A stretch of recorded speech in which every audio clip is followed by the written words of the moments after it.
பாராளுமன்றத்துல ஓம் பிர்லாவுக்கு எதிராக ஒரு தீர்மானம், அவர் பதவி விலகல் ஒரு எதிர்கட்சியெல்லாம் ஒன்று கூடி ஒரு தீர்மானத்தை நிறைவேற்றிருப்பதாக தகவல் வெளியாகி கொண்டிருக்கிறது.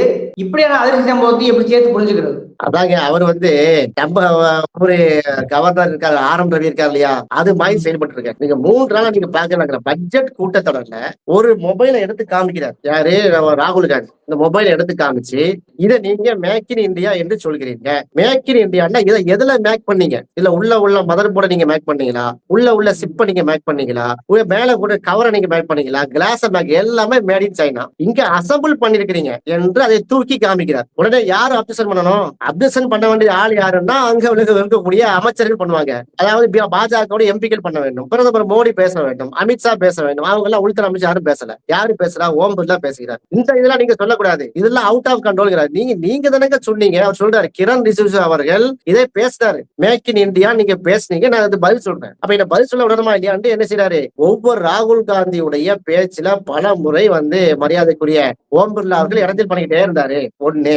ரெண்டாவது, ஒரு புத்தகத்தை தூக்கி காமிக்கிறார். அந்த புத்தகத்தை படிக்க விட மாட்டிருக்காரு. அந்த புத்தகத்துல என்ன இருக்குன்னா, நீங்க ராணுவ அதிகாரி, ஓய்வு பெற்ற ராணுவ அதிகாரி வெளியிட்டிருக்கிறார். ராணுவத்தில் நடப்பது என்ன, ராணுவ வீரர்களுக்கு என்னென்ன பிரச்சனை நடந்துட்டு இருக்கு, ராணுவத்தை இந்த 11 வருஷமாக மோடி சர்க்கார் எப்படி நடத்துகிறது, நீங்க வெளியே பாக்குறது வேற, உள்ள இருக்கிறது மேட்டர் வேற, இப்படி எல்லாம் அக்கு வேற ஆணி வேற எழுதுறாங்க. அந்த புத்தகத்தை எடுத்து படிக்கும் போது ராஜ்நாத் சிங் எந்திக்கிறார். ஏன்னா அவரு ராணுவ அமைச்சர் இல்ல. அவர் சொல்றாரு இந்த புக்கவே வெளியே வரலாங்கிறார். அப்ப ராகுல் காந்தி திருப்பி சொல்றாரு, புக்கு வெளியே வந்துச்சா இல்லையாங்கிற மேட்டர் இல்ல, சம்பந்தப்பட்ட எழுத்து ராணுவ அதிகாரி எழுத்தா இல்லையா, அவர் ஓய்வு பெற்ற ராணுவ அதிகாரியா இல்ல, இப்படி பேசிக்கிட்டு விளக்கம் கொடுக்கும் போதே நீங்க உட்காருங்க, சம்பந்தம் இல்லாம நீங்க பேசக்கூடாது, அந்த புக்கே வெளியிலன்னு சொல்றாங்க, நீ ஒரு சிங்கி அடிக்கிறமா என்ன செய்யறாரு? அவையில உட்கார்ந்துக்கூடிய அவைய வழிநடத்தக்கூடிய ஓம் பிர்லா சொல்லக்கூடாதுல்ல, 2 பக்கமும் பொதுவா இருக்கணும்ல. இப்படிப்பட்ட விஷயங்கள். மூன்றாவது என்னன்னா, இவர் என்ன சொன்னாலும் அடிப்பட்ட ராணுவ வீரருக்கு 1 கோடி ரூபாய் கொடுத்தோட்டு மோடி அறிவிச்சாரு. ராகுல் காந்தி அந்த வீட்டுக்கே சென்று சம்பந்தப்பட்ட அந்த குண்டடிப்பட்டு இறந்து போன அந்த ராணுவ வீரருடைய மனைவி மக்கள்கிட்ட பேட்டி கொண்டு வந்திருக்காரு கையால. அதுல போட்டு காமிக்கிறாங்கிறாரு. விடமாட்டிருக்காரு யாரு? ஓம் பிர்லா. இப்படி பாத்தீங்கன்னா அறிவிக்கப்படாத எதிர்கட்சி தலைவர் செயல்படுறாரு. மோடி செய்ய வேண்டிய வேலையை அவர் செய்யறாரு. பிரதமர் பேச வேண்டியதெல்லாம் ஓம் பிர்லா பேசிக் கொண்டு இருக்கிறார். அதனாலதான் அவருக்கு எதிராகவே மோசடி பண்ண வேண்டியிருக்கு. கண்டிக்கிறாரு. எப்படின்னா உட்காரு அது அசால்ட்டா. இதே மாதிரி அங்கேயும் சொல்லணும்ல, இங்க நீங்க உட்கார்ந்து அங்க சொல்லணுமா இல்லையா? அப்ப பயங்கரமா பேசுறாங்க. ராகுல் காந்தி அவர்களை ஒருமையில பேசுறாங்க. ராகுல் காந்திக்கு பேச விடாம தடுக்கிறாங்க. ராகுல் காந்தி பொய் சொல்றாரு, இந்த சபையை விட்டு வெளியேற்ற வேண்டும், இப்படி எல்லாம் அமித்ஷாவே கொந்தளிச்சு பேசுறாரு. அப்படி கொந்தளிச்சு பேசுறதுக்கு ஓம் பிர்லா அனுமதிக்கிறாரு. இப்படி கொந்தளிச்சு பேசுறது உண்மை இல்லை, இது பொய், ராணுவ வீரருக்கு 1 கோடி ரூபாய் கொடுக்கப்படவில்லை, நான் பேசிட்டு வந்திருக்கேன், அந்த மீடியா கிட்ட இருக்கு, நான் ப்ரூஃபை தரேன் சொன்ன நீங்க உட்காருங்க ராகுல் காந்தி அப்படின்னு சொன்னானா எதிர்கட்சி தலைவருக்குடைய மாண்பெண். அவர் ஆப்போசிஷன் பார்ட்டியுடைய லீடரு. அவர் தான் மக்களுடைய குரலை ஒலிக்கிறாரு. அந்த அரசாங்கத்தினுடைய அந்த தீமைகளை தவறுகளை சுட்டிக்காட்டக்கூடிய கடமையும் பொறுப்பும் ராகுல் காந்திக்கு உண்டு. ராகுல் காந்தி என்பவன் தனிப்பட்ட ஆள் கிடையாது, ஒட்டுமொத்த எதிர்கட்சியினுடைய தலைவராக இருக்கிறார் அவரு. அப்ப அவரை நீங்க பேச விடாம ஓம் பிர்லா தடுத்தாங்கன்னா அந்த மோசம் கொண்டு வர்றாங்க. அவர் மீதே நம்பிக்கை இல்லைங்கிற மோசனை கொண்டு வர்றாங்க. மறுபடி அரசியல் சட்டங்களுக்கு உட்பட்டதுதானா? அது சாத்தியமா? அப்படியான இருக்கும்போது நாடாளுமன்றம் முடங்கி விடாதா?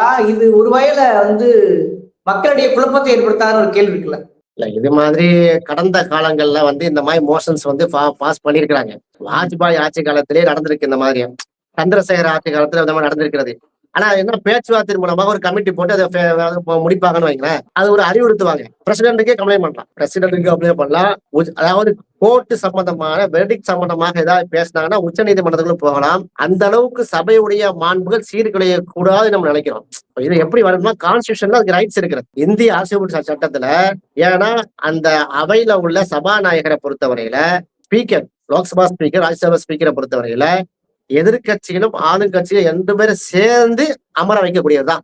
அவரு ஆளுங்கட்சியுடைய ஆளாக இருந்தாலும் கூட, ஆளுங்கட்சியால் அடையாளம் காணப்பட்ட ஆளாக இருந்தாலும் கூட, மெஜாரிட்டியான எம்பிக்களுடைய அந்த தேர்வின் அடிப்படையில் அவர் வந்தாலும் கூட, எதிர்கட்சிகளும் சேர்ந்து எங்களுக்கும் நீங்கள் தான் நடுவரு என்று சொல்ற அளவுக்கு உள்ள இது. கிரிக்கெட் மேட்ச் எடுத்துக்கிறீங்க, இந்தியாவுக்கும் ஆஸ்திரேலியாவுக்கும் நடக்குது கிரிக்கெட் மேட்ச்.